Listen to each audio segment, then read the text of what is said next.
Sa paglipas ng panahon, maraming pwedeng magbago sa paligid mo. Subalit sa mga panahong naghahanap ang puso mo, hindi pa din talaga magbabago ang nakaraan.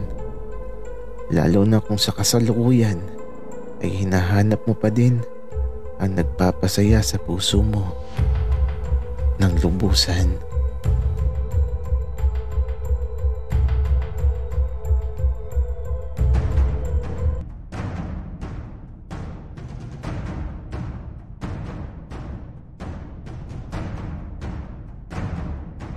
Kaibigan, huwag mong kalimutan mag-subscribe sa aming channel at huwag din kalimutan i-click ang notification bell at subscribe button. Subscribe na!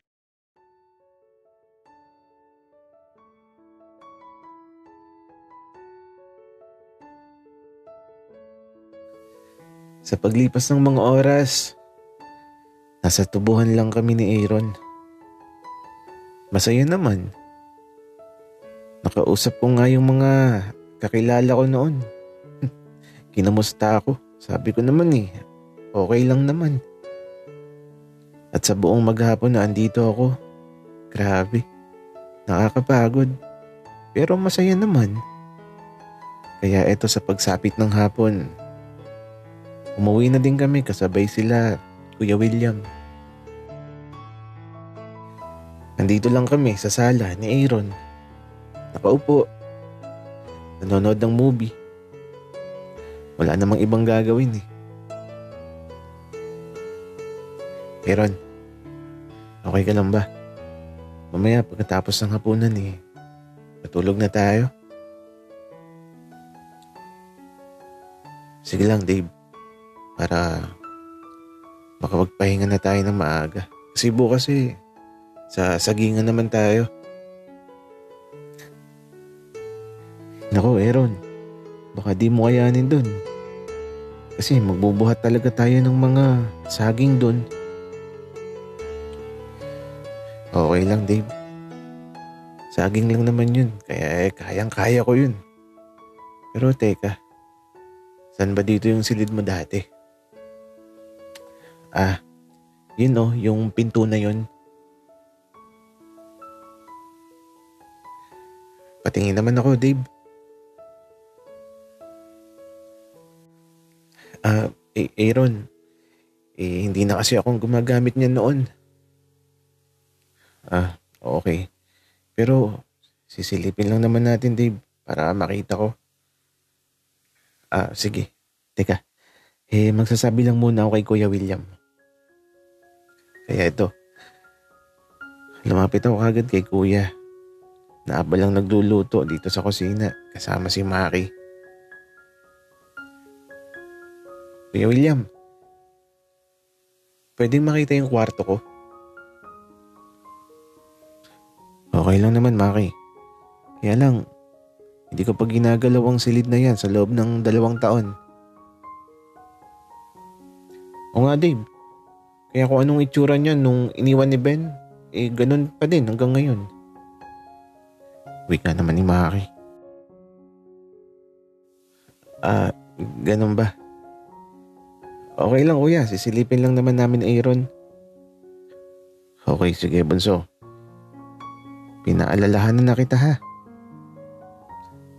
Kaya naman bumalik na ako kay Aaron at ipapakita na ko na sa kanya yung dati kong silid. Aaron, tara na. Kaya lang baka makalat doon. Kasi 2 taon na palang di nalilinisan ng silid na yun Okay lang Dave. Ang mahalaga makita ko. Kaya nagtungo na kami sa dati kong silid. At mula sa may pintuan, ewan ko ba kung bakit ako kinakabahan. Hindi ko alam kung anong pwede kong makita sa loob. Pero bahala na.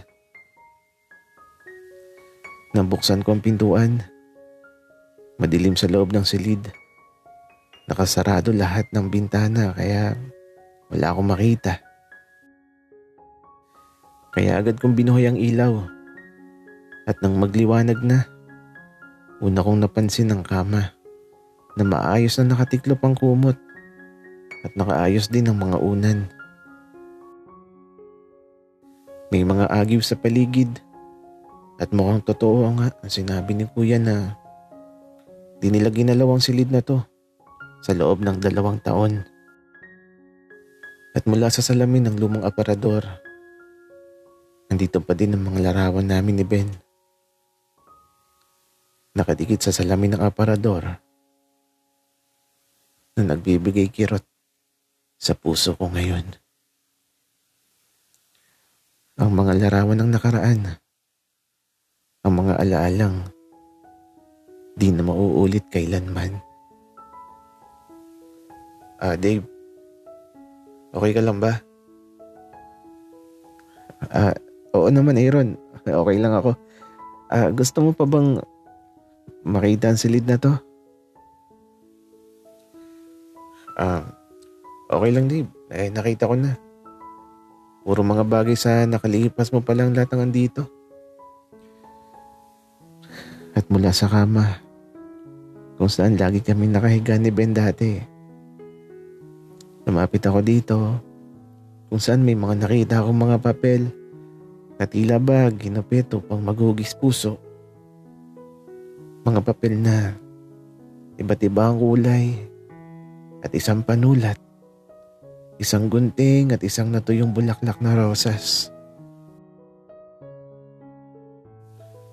Dave, tara na. Sige, Aaron, tara na. Bago kami lumabas sa silid, muli kong sinulyapan ang lahat ng mga bagay na sa nakaraan. Mga bagay na nawala na. Mga bagay na tapos na. Mga bagay na kagaya ng rosas na di na maibabalik ang dating ganda. Bago ko isara ang pintuan, naramdaman ko yung bigat ng pakiramdam. Nararamdaman ko lahat ng pagkakamali ko. Nararamdaman ko yung kalungkutan sa puso ko.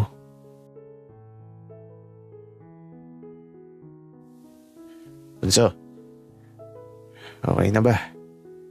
Nakita mo na. Tara na dito at maghapunan na tayo. Tsaka Aaron, tawagin mo na yung tatay mo para makakain na tayo ng sabay-sabay. Kaya ito, pinuntahan ni Aaron ng tatay niya. Ako naman, naupo na dito sa pagkainan.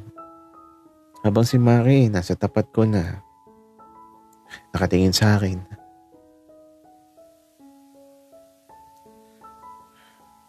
Bakit, Maki? Wala lang. Para kasing malungkot ka, Dave. Ako? Malungkot? Hindi Tsaka, Maki, alam mo, dapat linisin na natin yung silid ko. Dave, hindi pwede. Kasi silid na ni Ben yun. Paano kung bumalik siya bigla dito? Bakit pa siya babalik, Maki? Hindi na nga siya matagpuan. Paano nga kung biglang bumalik, Dave? Ay, naku. Yan na si Aaron.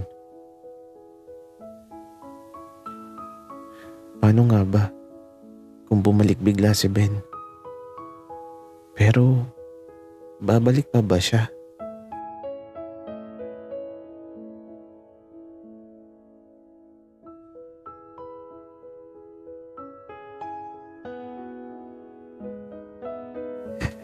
Pre, labas tayo ng bansa. Jika, doon tayo mag-celebrate ng birthday mo. Nako, pre, hindi pwede. Uuwi kasi ako ngayon, kaarawan ko. Ganun ba? Sayang naman, pre. Pero baka naman pwedeng pasama ako. Saan ka nga ba nakatira, pre? 2 taon na tayong magkakilala. Pero di ko alam kung saan ka nakatira. Basta, pre, sa hacienda ako lumaki. Malayo dito. Tara na nga mag-gym. Gusto ko kapag umuwi ako putok na putok yung mga braso ko, pati dibdib ko. At gusto ko, kitang-kita ang mga abs ko. Pre, napakaganda na ng katawan mo. Sino bang pinaghahandaan mo? Wala pre. Tara na sa gym. Huwag ka nang magtanong masyado. Teka lang. Sino ba ito nag-chat? Si Maki pala. Umuwi na sa asyenda si Dave. Kasama yung ipinalit sa'yo. Umuwi ka na kasi, Ben. Napapagod na ako magpanggap na walang alam kung nasan ka. Pero ako lang ang nakakaalam kung nasan ka talaga. Kaya ito. Sinagot ko yung chat niya. Babalik na ako, Maki. Huwag kang mag-alala.